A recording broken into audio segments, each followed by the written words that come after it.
take off the burrs. Use your fingernail. Take some masking tape.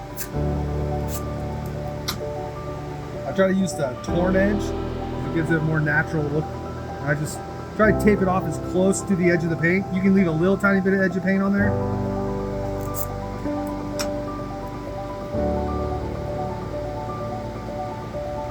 Like that.